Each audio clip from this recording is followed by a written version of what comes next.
하나님 말씀 봉독하겠습니다. 사도행전 13장 1절에서 3절까지입니다.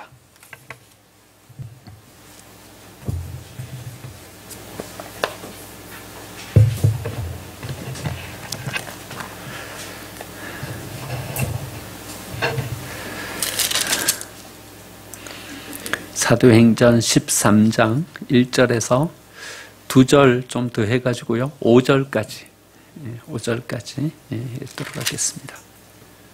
하나님의 말씀입니다. 안디옥 교회에 선지자들과 교사들이 있으니 곧 바나바와 니게르라 하는 시몬과 구레네 사람 루기오와 분봉왕 헤롯의 젖동생 마나엔과 및 사울이라. 주를 섬겨 금식할 때에 성령이 이르시되 내가 불러시키는 이를 위하여 바나바와 사울을 따로 세우라 하시니 이에 금식하며 기도하고 두 사람에게 안수하여 보내니라. 두 사람이 성령의 보내심을 받아 실루기아에 내려가서 거기서 배를 타고 구브로에 가서 살라미에 이르러 하나님의 말씀을 유대인의 여러 회당에서 전할세 요한을 수양원으로 두었더라. 아멘. 옆에 계신 분들과 함께 인사 나누겠습니다. 은혜의 자리에 잘 오셨습니다.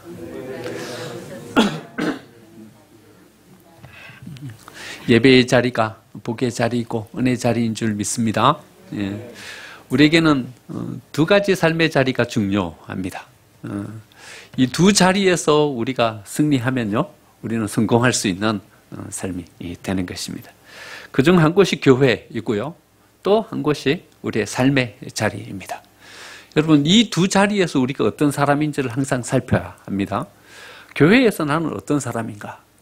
여러분, 교회에서 우리의 삶의 자리가 왜 중요한가 하면요, 교회에서 하나님의 은혜를 공급받고 하나님께서 우리에게 주시는 복을 우리의 삶 가운데 채워야 되기 때문에 그렇습니다. 복은 어디서 임합니까?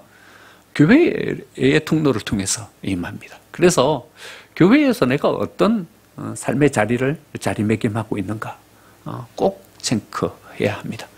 또 내가 삶을 살아가는 삶의 자리에서 나는 어떤 사람인가 꼭 체크해야 합니다.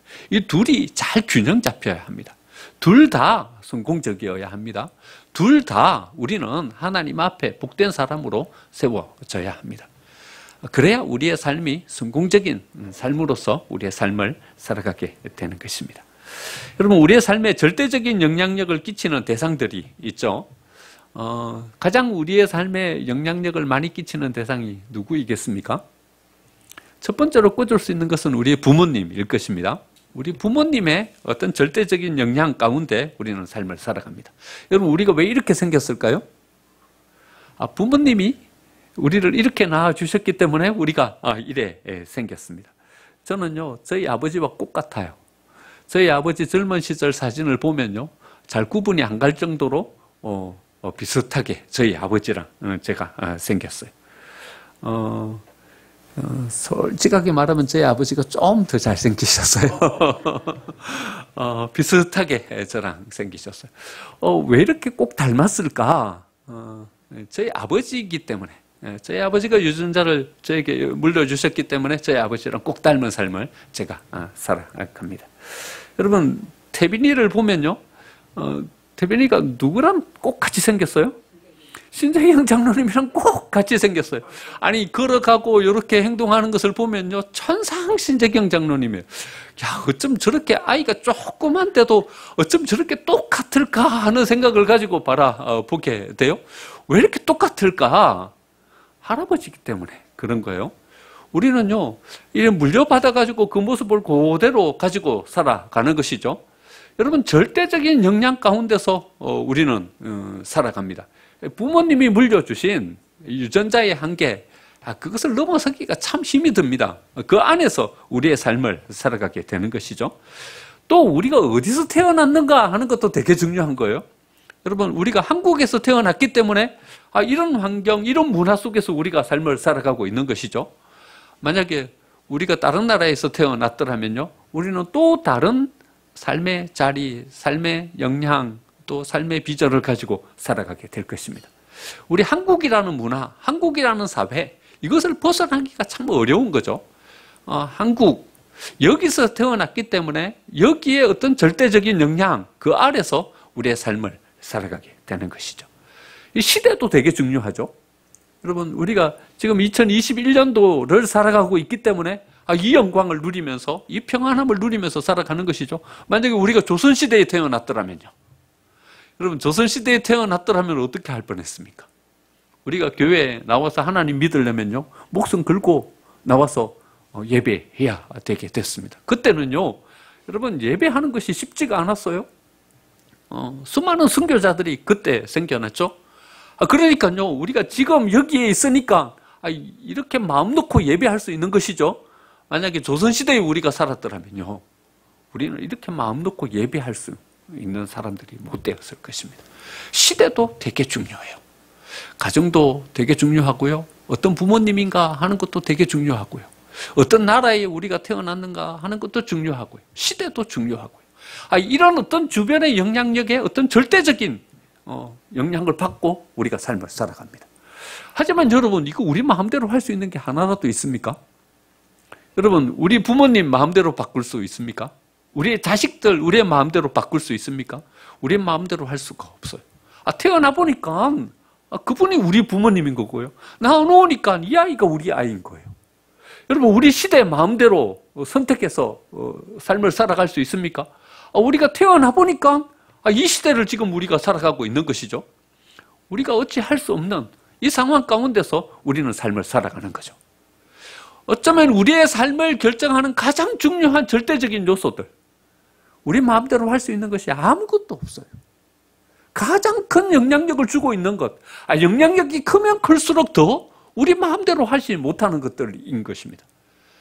여러분, 그래서 뭐가 중요한가 하면요, 여러분, 우리가 어떤 태도를 가지고 이것을 대하는가 하는 것이 중요합니다. 어떤 자세로 이 상황 가운데서 우리의 삶을 살아가는가 하는 것이 훨씬 더 중요합니다. 수용하고 잘 받아들이면서 감사하면서요, 이것을 잘 가꾸어 가는 것이 중요합니다. 여러분, 부모님이 마음에 안 들다고 계속 원망하면서 지내면요, 여러분, 그 관계 속에서 우리의 삶은 점점 미궁 속으로 빠져들어갈 것입니다.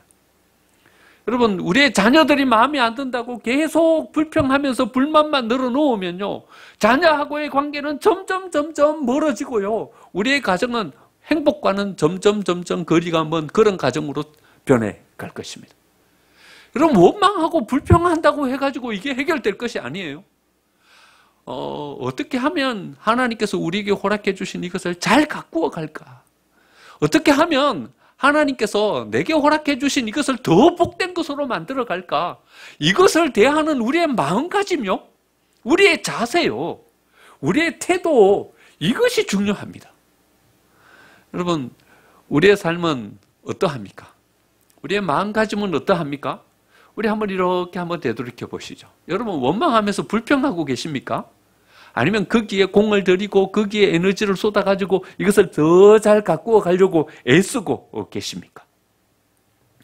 여러분, 이스라엘 백성들이 출애굽하고 난 다음에요, 이제 가나안으로 들어가려고 하는데 가나안 어귀에 여리고성이 딱 버티고 있는 거예요.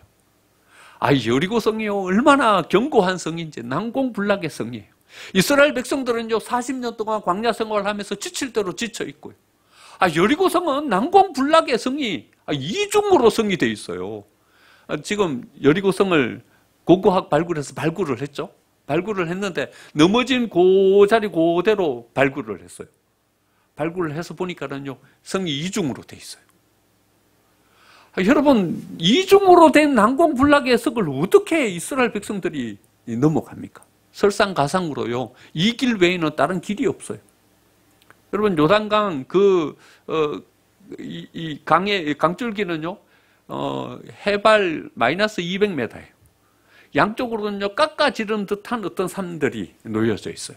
그러니까 저 산 넘어 예루살렘을 향해서 하나님이 약속해 주신 약속의 땅으로 가야 되는데 이 들어갈 길이 없는 거예요. 길은 어떤 길밖에 없냐 하면요, 지금 대관령처럼 말입니다. 이 여리고성을 통해 가지고 가야지 그 산맥을 넘어가 가지고 저 너머에 있는 하나님이 약속의 땅 가나안을 향해서 가는 거예요. 여러분, 만약에 이게 우리의 인생이라면 어떻게 할까요? 우리의 인생이라면요, 우리 인생이 나아가야 하는데, 아니, 난공불락에서 여리고가 딱 버티고 있던 거예요. 이것 때문에 우리가 할 수 있는 게 아무것도 없는 거예요.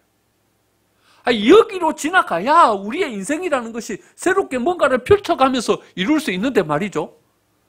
이 어려움이 우리의 인생 앞에 딱 가로막혀 있는 거예요. 여러분, 어찌해야 합니까? 여러분, 피할 수 없는, 어찌할 수 없는 어떤 것이 우리에게 닥쳤다면요, 여러분, 이것을 어떤 마음가짐을 가지고 바라보는가 하는 것이 중요한 것입니다. 만약에 이스라엘 백성들이 불평하기 시작했다면요, 아니 40년 동안 우리를 광야살이를 해놓고 이제 가나안이 코앞인데, 아니 여기에다가 여리고성을 딱 지어놓으시면 어떻게 해? 하나님을 원망하기 시작했다면요, 모세를 원망하기 시작하면서 왜 우리를 여기까지 인도해가지고 이 고생을 하게 하냐고 원망하기 시작했다면요, 그들은 아무것도 할 수 없었을 것입니다. 하지만 그들은요, 공을 들인 거예요. 정성을 쏟은 거예요. 하나님이 말씀해 주신 대로 여기에서 자기의 삶을 세워가기 위해서 그것을 가꾸어 가기 시작한 거예요. 하나님이 돌아라 그랬더니요, 그냥 돈 거예요. 여러분, 이스라엘 백성들의 마음이 여기에 얼마만큼 실려 있는지를 여러분 한번 생각해 보십시오. 이게 거꾸로 뒤집어서 말하면요, 쉽게 돌으라 그러니까 여리고성을 돌면 되지 하면서 돌았을 수도 있겠지만 말입니다, 또 뒤집어서 생각해 보면요, 그들의 마음이 얼마나 간절했으면 여러분, 이 여리고성을 돈다고 이 여리고성을 무너뜨리고 넘어갈 수 있습니까? 말도 안 되는 이야기잖아요. 그런데요, 그들은요, 그들이 가질 수 있는 한 가지 희망, 그들에게 허락해준 한 가지의 가능성, 거기에 모든 마음을 담고서 그 말씀에 순종하면서 나아갔다는 거예요. 포기하지 않고요, 원망하지 않고요, 불평을 선택하지 않고요, 거기에 온 마음을 담아서 그것을 가꾸고 세워갔다는 거예요. 여러분, 우리의 인생 앞에 어떤 우리가 감당해야 될 뭔가가 놓여져 있다면요, 우리의 태도가, 어떤 마음가짐이, 어떤 자세가 그것을 대하고 향하고 있는가 하는 것을 꼭 점검해 봐야 합니다. 여러분, 우리가 어찌할 수 없는 상황 가운데 우리가 놓여져 있다면요, 가장 중요한 것은 그것을 바라보는 우리의 마음가짐과 태도인 것입니다. 해결할 문제가 우리를 가로막고 있어도요, 고난이 우리 앞에 닥쳐도요, 상황보다 더 중요한 것은 우리의 태도입니다. 가꾸면요, 문제가 기적이 되는 줄 믿습니다. 인생도 가꾸면 복되게 되는 것이고요, 가정도 가꾸면 행복하게 되는 것이고요, 문제 없는 곳 없고요, 갈등 없는 곳 없습니다. 하지만 가꾸고 거기에 에너지를 쏟으면요, 하나님께서 여리고성을 무너뜨려 주셨듯이 우리의 인생에게도 하나님께서 복된 인생과 행복한 삶을 허락해 주실 줄로 믿습니다. 여러분, 안디옥 교회가 왜 복된 교회인가 하면요, 이렇게 가꾸어 갈 수 있는 교회였기 때문에 안디옥 교회가 복된 교회인 것입니다. 3장 1절 보면요, 선지자들과 교사들이 있으니 바나바와 니게르라 하는 시몬과 구레네 사람 루기오와 분봉왕 헤롯의 젖동생 마나인과 및 사울이라. 여러분, 제가 이 사람들이 어떤 사람들인지 한번 자세하게 설명드린 적이 있습니다. 여러분, 함께 할래야 함께 할 수가 없는 사람이에요. 여러분, 왕족과 노비가 어떻게 함께 합니까? 지금까지 이렇게 개방된 사회에서도 이게 어려운데 말이에요. 2000년 전에 그 고대 사회에서 왕족과 노비가 어떻게 같이 합니까?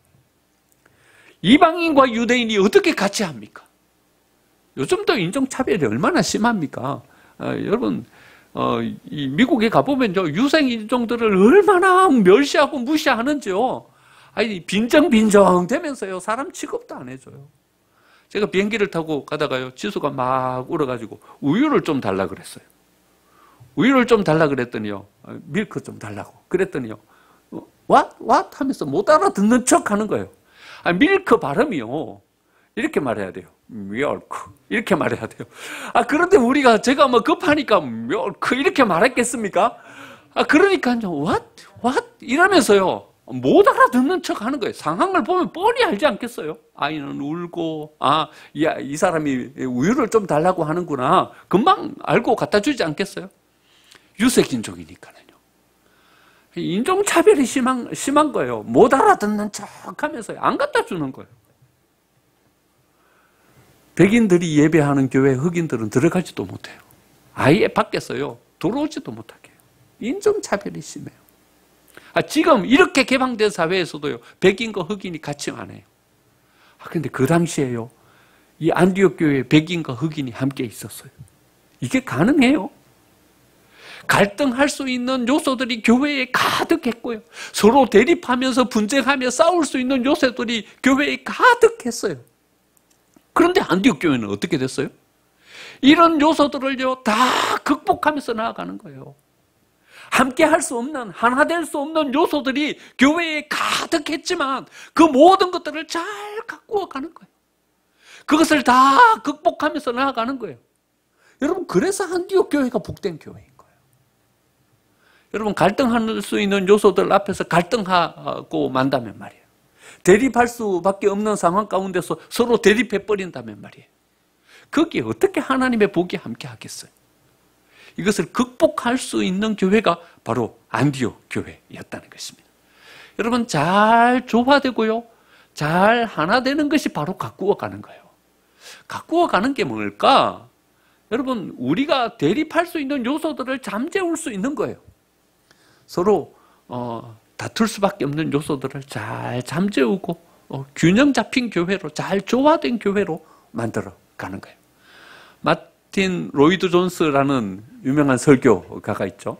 그 설교가가 교회가 뭔가라고 물었을 때 이렇게 대답했어요. 교회는 로직 앤 파이어다. 논리와 불, 이 두 가지가 조화된 곳이 교회이다. 이렇게 이야기했어요. 여러분, 어떤 사람은요, 머리만 냉철하신 분이 있고요, 어떤 사람은 가슴만 뜨거운 분이 계셔요.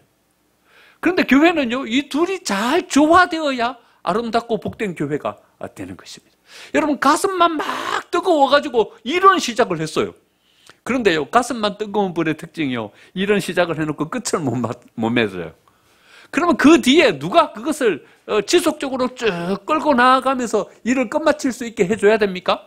냉철한 머리를 가지신 분들이 그것이 끝까지 지속될 수 있도록 만들어줘야 되는 것입니다. 이 두 가지가 잘 조화될 때 비로소 교회가 복되게 세워가는 것이죠. 남자와 여자가 잘 조화되어야 합니다. 기성세대와 신세대들이 잘 조화되어야 합니다. 목소리 큰 분과 내성적인 분들이 잘 조화되어야 합니다. 여러분, 교회를 가꾸어 간다는 것은요, 잘 조화시키는 것을 말하는 거예요. 잘 조화되면요, 형제가 연합하고 동거할 수 있는 교회가 되는 것이고요, 거기에 하나님의 은혜가 임하게 되는 줄 믿습니다. 여러분, 모이는 교회가 되고요, 잘 조화되는 교회가 되면요, 하나님께서 거기에 임하셔서 복을 주십니다. 그러면요, 우리가 하나님께서 우리에게 허락해 주신 그 복과 은혜를 가지고요, 이제는 우리는 세상을 향해서 나아가는 교회가 되어야 되는 것이죠. 오늘 13장 2절 말씀 보니까요, 주를 섬겨 금식할 때 성령이 이르시되 내가 불러 시키는 일을 위하여 바나바와 사울을 따로 세우라 하시니 이에 금식하여 기도하고 두 사람에게 안수하여 보내니라. 여러분, 모이는 교회가 되어가지고요, 하나 되고 형제들끼리 연합하고 함께 사랑을 나누고 친교하는 공동체가 되었으면요, 이제 말씀을 전하기 위해서요, 하나님께서 우리에게 허락해 주신 그 사명을 이루기 위해서요, 흩어지는 교회가 되어야 되는 것입니다. 하나님께서는요, 우리를 보내고 계셔요. 여러분, 믿으십니까? 여러분들을 보내고 계심을 믿으십니까? 여러분, 이걸 모르면 안 돼요. 우리는요, 모이는 교회로서 하나님 앞에 모여야 되지만 또 하나님께서 우리를 이 세상 가운데로 보내고 계심을 우리는 분명하게 인식해야 합니다. 우리는 모이는 교회일 뿐만 아니라요, 우리 생명성 교회는 흩어지는 교회여야 합니다. 여러분, 보냄을 받는데요, 이들이 금식하며 기도했어요. 그냥 가면 되지, 이제 하나님께서 복 주셨는데. 그런데 왜 우리는 금식하며 또 기도해야 되는 것일까요? 흩어지는 데 있어서 가장 중요한 것이 하나님 앞에 또다시 기도하면서 서는 것이 중요해요. 여러분, 왜 안디옥 교회는 흩어지면서 이제 가면서 하나님 앞에 금식하며 기도하며 이들을 보냈을까요? 이 사람들이 가면 이제 바울과 바나바가 떠나가고 나면 이 안디옥 교회는 어떻게 해? 그게 걱정돼가지고 금식하며 기도했을까요? 여러분 보내기 위해서 금식하며 기도하는 거예요. 여러분 금식하며 기도하면서 우리가 가면서 하나님 앞에 찾아야 될 것은 무엇일까요? 그 뭐냐 하면요, 내가 누구인지를 하나님 앞에서 찾아야 되는 거예요.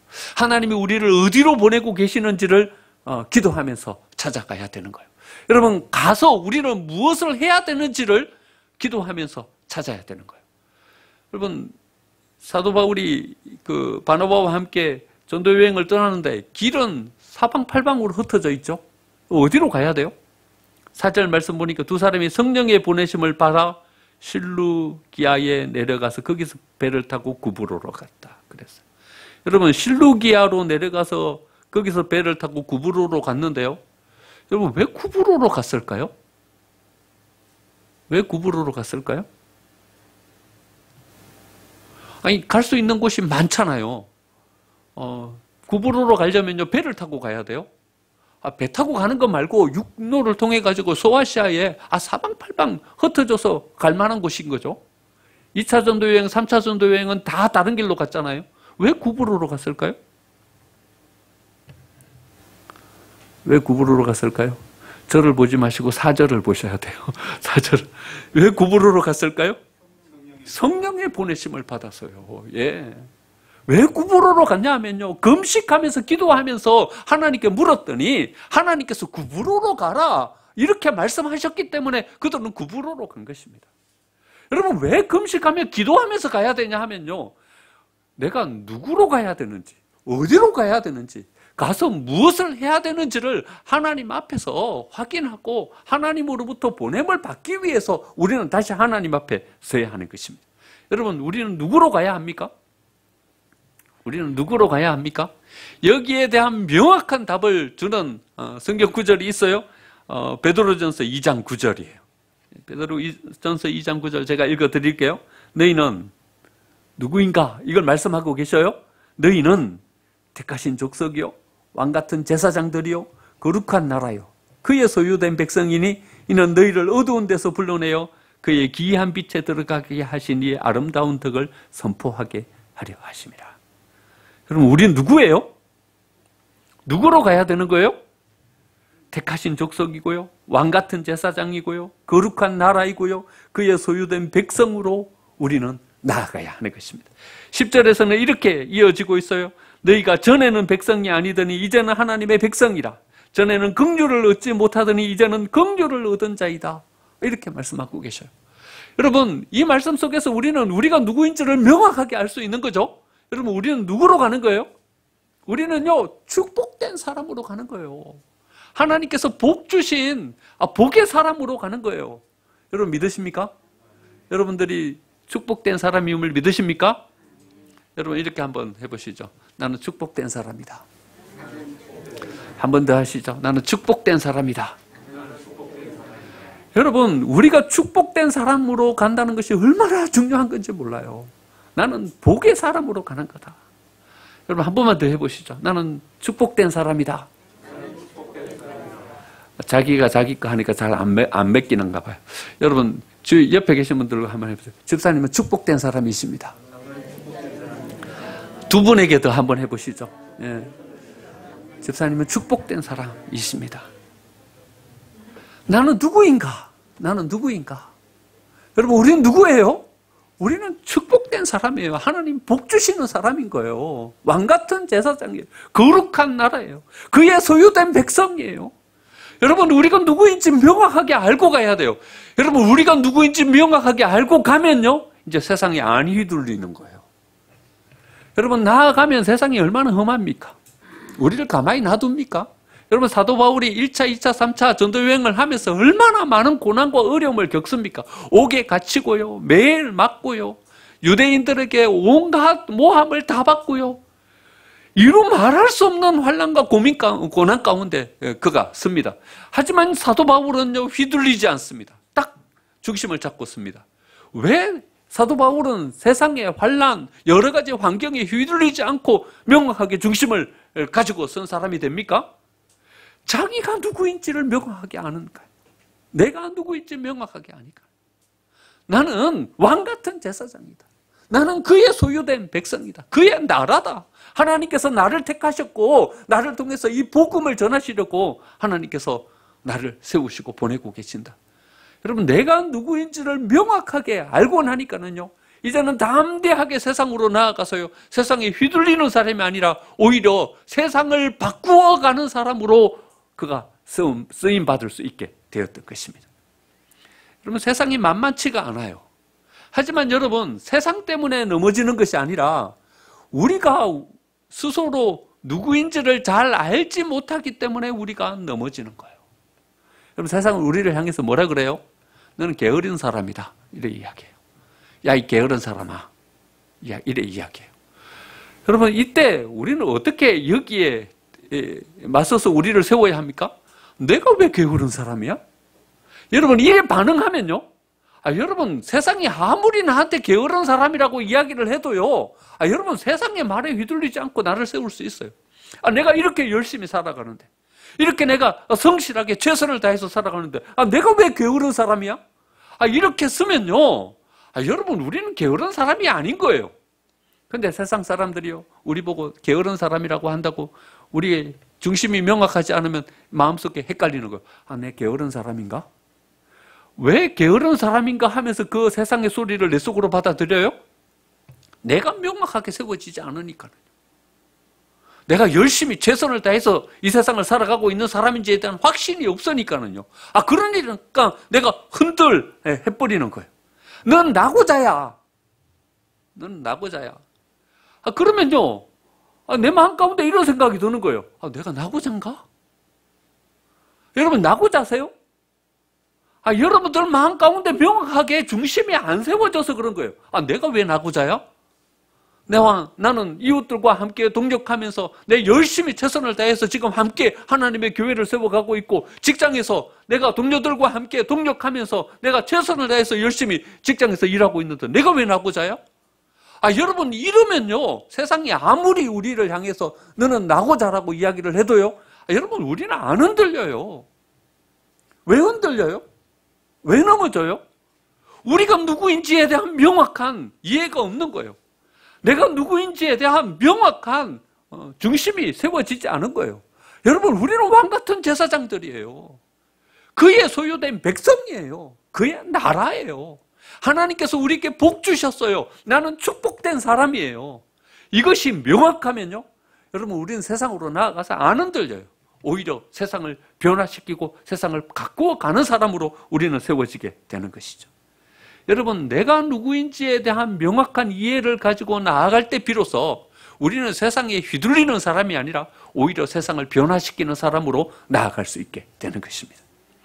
여러분, 흩어지는 교회로서 우리는 하나님께서 세상에 대한 어떤 사명을 우리에게 허락해 주시고 우리를 세상으로 보내십니다.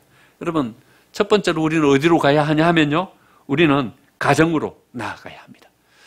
여러분, 하나님께서 우리를 가정으로 보내고 계심을 믿으십니까?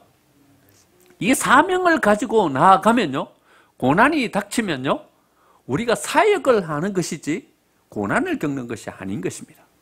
여러분, 가정에서 여러분, 자녀들을 세워가고 가정을 세워가고 우리의 가정을 가꾸어 가는 것이 쉽지 않죠. 여러 가지 어려움들이 닥쳐요. 재정의 어려움이 닥치고요, 때로는 남편이 속을 썩이고요, 때로는 자녀들이 순종하지 못한 어떤 자리에 서서 우리의 속을 썩일 때도 있어요. 여러분, 우리의 가정에서 문제가 생길 때 여러분, 가정에서 고난을 당하십니까? 가정에서 여러분들이 어려움을 겪으십니까? 여러분, 가정에서 우리가 어려움을 겪고 내가 가정에서 고난당하고 있다 이래 생각하고 계신다면요, 여러분들은 가정으로 파송되지 않아서 그렇습니다. 여러분, 우리가 사명을 가지고 가서 서면요, 사명자들은요, 내가 고난당한다라고 말하지 않아요.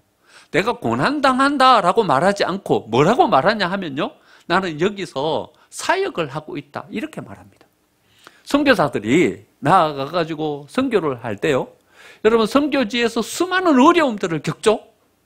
수많은 어려움을 겪으면서 여러분, 선교사들이 자기가 나는 지금 고난을 당하고 있다 이래 생각합니까? 나는 지금 고난을 당하고 있다 이래 생각하지 않고 뭘 하고 있다고 생각하냐 하면 나는 지금 사역을 하고 있다 이렇게 생각하고 있는 것입니다. 여러분, 우리가 가정에서 내가 고난당하고 있다라고 생각하는 것은 하나님께서 나를 이 가정으로 나를 보내고 계신다라는 것에 대한 사명감이 부족하기 때문에 그렇습니다. 여러분, 하나님께서 우리를 가정으로 보내고 계심을 믿으십니까? 하나님께서 우리를 가정으로 보내고 계시는 거예요. 이 자녀들을 우리에게 맡겨두신 거예요. 지금 나는 이 자녀들에 대한 사명을 감당하는 거예요. 사역을 이루고 있는 거예요.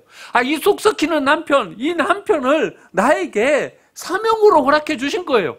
그러니까요, 우리는 남편 때문에 고난당하는 것이 아니라요, 이 남편을 향한 사역을 하고 있는 거예요.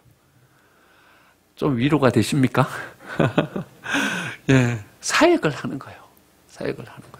하나님께서 이 사람들을 내게 맡겨두셨으니까요. 여러분, 교회를 세워가는 건 얼마나 어렵습니까? 여러분, 상당히 많은 희생을 감수해야 교회를 세워갈 수 있는 것이고요. 땀 흘려야 겨우 교회를 세워갈 수 있어요. 교회를 세워가는 것, 절로 교회가 세워지면 얼마나 좋겠습니까? 저절로 세워지지 않아요. 거기에는요, 눈물이 흘려져야 하는 것이고요. 거기에는 땀방울이 떨어져야 하는 것이고요. 거기에는요, 마음씀이 있어야 되는 것이고요. 우리의 고난과 우리의 손때 묻은 이 애씀을 통해서 교회가 겨우 세워지는 거예요. 공식적으로 1885년부터 지금까지 약 130년 동안요, 여러분, 개신교회만, 여러분, 저기 천주교는요, 더 헤아릴 수도 없어요. 우리 개신교만 공식적인 순교자의 숫자가 얼마인 줄 아십니까? 요 130년 남짓한 이 짧은 역사 기간 동안에요, 공식적으로 우리 개신교회에서 순교한 순교자의 숫자가 5만 명이 넘습니다. 그럼 5만 명이 넘어요. 요 130년 기간 동안에. 그 많은 사람들이요, 교회를 지키기 위해서요, 자기 목숨을 내어놓았어요. 예배를 지키기 위해서요, 자기 목숨을 내어놓았어요. 한국 전쟁이 벌어질 때요, 여러분, 도망가면 자기가 살 수 있는 길이 뽀이 다 보여요. 살 수 있어요. 그런데도요, 우리의 신앙의 선배들은, 수없이 많은 신앙의 선배들은요, 차라리 내가 예배 드리면서 죽겠다, 순교를 각오하고 여기서 예배 드렸어요. 공산군이 들어와갖고 뒤에서 총으로 모든 예배 드리는 사람을 쏴서 그냥 죽게 했다라는 소문이 금방 들렸어요. 이번 주에 내가 여기서 예배 드리면 공산군이 저기 가까이 근처까지 와 있다. 잘못하면 우리 여기서 예배 드리다가 우리는 다 죽는다. 알았어요. 알면서도 예배 드렸어요. 그들은요, 고난당한다고 생각하지 않았어요. 고난당한다고 생각하지 않았고, 교회를 지키는 것이 내 사명이다라고 생각했고요, 예배를 지키는 것이 내 사명이라고 생각했어요. 그래서 사역을 하고 사명을 이룬다고 생각했지 고난당한다고 생각하지 않았어요. 왜냐하면요, 교회를 세워가는 것이 하나님께서 내게 주신 사명이고 하나님께서 나를 여기로 보내셨다고 믿고 있기 때문에 그러했습니다. 여러분, 직장에서 그리스도인으로 살기에 한번 도전해 보십시오. 여러분들을 하나님께서 여러분들의 직장으로 파송했다고 여러분 믿으십니까? 여러분 직장이 어떤 곳입니까? 하나님께서 거기 서셔서 여러분들을 거기로 부르셨다고 여러분 믿으십니까? 어쩌다 보니까 그 직장 들어가게 됐습니까? 어쩌다 보니까 내가 이 일을 하는 사람으로 거기 섰습니까? 그게 아니라요, 하나님께서 나를 거기로 부르신 거예요. 그리고 거기서 내가 그 일을 하도록 하나님께서 나를 거기서 세우고 계시는 거예요. 여러분, 직장에서 그리스도인으로 살기에 한번 도전해 보십시오. 나는 불의와 타협하지 않겠다. 나는 이 모든 다른 사람들과 차별성을 가지고 나는 이 직장에서 서겠다. 이 직장의 모든 동료들을 내가 섬기면서 나아가겠다. 여러분, 직장에서 그리스도인으로 살기에 한번 도전해 보십시오. 왜냐하면 여러분들을 하나님께서는 직장으로 파송하고 계십니다. 여러분, 거기에 여러분들을 세우고 계십니다. 그래서 직장에서 당하는 여러 가지 고난과 어려움을요, 여러분 고난이라고 생각하지 마시고 여기에서 내가 사명을 감당하고 있다라고 여기고 직장 가운데 서십시오. 그러면요, 그 직장의 모든 삶을 통해서 하나님께서 일을 이루어 주실 것입니다. 여러분, 연약한 지체들, 여러 가지 실수가 많고 허점이 많은 사람들 곁으로 여러분 한번 다가가 보십시오. 여러분, 우리는 대부분요, 좀 허점이 많고 실수를 많은 사람들을 경계합니다. 거리두기를 하죠. 저 사람이 실수가 좀 많아. 그러면요, 괜히 다가갔다가 가까이 했다가 그 사람이 실수할 때 잘못하면 나도 피해를 입을 것 같아요. 그래서 거리두기를 해요. 좀 능력이 없는 사람들, 좀 사회에 소외되고 연약한 사람들, 그런 사람들을 만나면요, 좀 이렇게 거리두기를 해요. 직장에서도 마찬가지고요, 우리의 삶 속에서도 마찬가지고. 왜냐하면 거리두기를 해야 내게 피해가 없어요. 내가 좀 괜한 어떤 짐을 짊어지지 않고 갈 수 있어요. 그래서 거리두기를 해요. 그럼 하나님께서 우리를 부르신 자리가 거리두기를 하면서 멀찍이 떨어져서 가는 자리가 하나님께서 우리를 보내신 자리이고 부르신 자리입니까? 선한 사마리아인의 비유, 이 비유를 읽으면서 우리는 그냥 지나쳐버린 레위인과 제사장들을 바라보면서 이 몹쓸 사람들이라고 그렇게 비난합니다. 하지만 여러분 가만히 생각해보면 우리도 매일 마찬가지이지 않습니까? 강도 만난 사람들 만나면 여러분 거기로 그냥 담대함으로 다가가서 우리가 그 사람들을 돌봅니까? 우리 직장에서 좀 블랙홀이 있죠. 실수 많고 좀 말썽 많이 피우고 좀 그런 사람들 있죠. 그런 사람들을 만나면 어떻게 합니까? 피하여서 지나가죠. 레위인처럼요. 제사장처럼. 괜히 거기 가서 붙었다가 사람들이 나한테 같이 비난하면 어떻게 해요? 하지만요, 우리가 그리스도인으로 하나님께서 나를 파송하고 계심을 믿는다면요, 흩어지는 교회로서 우리의 삶의 자리를 찾는다면요, 연약한 지체 그들에게 한번 다가가 보십시오. 부족하고 힘들게 삶을 살아가고 있는 사람들 그 옆으로 한번 다가가 보십시오. 어쩌면 하나님께서 우리를 부르신 부름의 자리는 그 자리이지 않겠습니까? 나를 지켜가는 자리가 아니라 함께 더불어 살아갈 수 있는 자리, 함께 그 고통을 나누고 그 아픔을 나눌 수 있는 자리, 그 자리가 하나님께서 우리를 부르고 계시는 자리이고 우리를 보내시는 자리이지 않겠습니까? 여러분, 우리가 세상에서 그리스도인으로 살기에 한번 도전해 보십시오. 흩어지는 교회로서 우리의 삶을 한번 세워 보십시오. 하나님은 우리를 모아서 그저 우리에게 복을 주시고 우리에게 은혜를 주시는 것에 그치지 않고 이제는 우리의 삶의 자리로 우리를 파송하고 계십니다. 마태복음 28장 19절, 그러므로 너희는 가라고 말씀하십니다.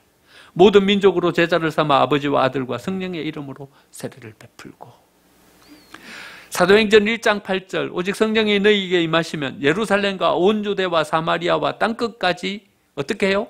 이르러. 땅끝까지 이르러. 땅끝이 어디입니까?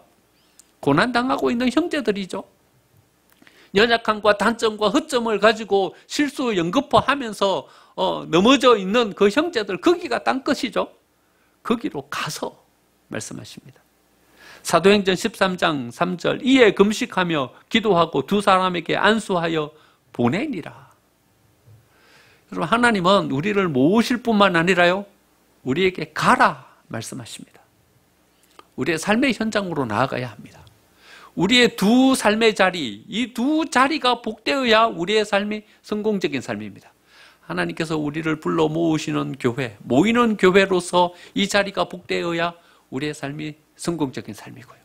또 하나님께서 우리를 보내고 계시는 흩어지는 교회로서의 우리의 삶의 자리, 이 자리가 복되어야 우리의 삶이 성공적인 삶이 되는 것입니다.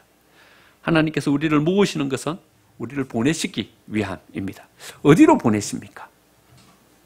어떤 사람으로 가야 합니까? 어디로 가야 합니까? 가서 무엇을 해야 합니까? 하나님께서 우리를 보내시는 자리, 거기로 서면요, 하나님께서 우리에게 그 모든 것을 감당할 수 있는 능력을 우리에게 허락해 주실 줄로 믿습니다. 하나님께 복받는 비결은요, 우리가 하나님께서 서기를 원하시는 그 자리로 가서 우리의 사명을 감당하면서 우리가 세워질 때 하나님께서 그 사명을 감당할 수 있는 능력도 은혜도 우리에게 허락해 주실 줄 믿습니다.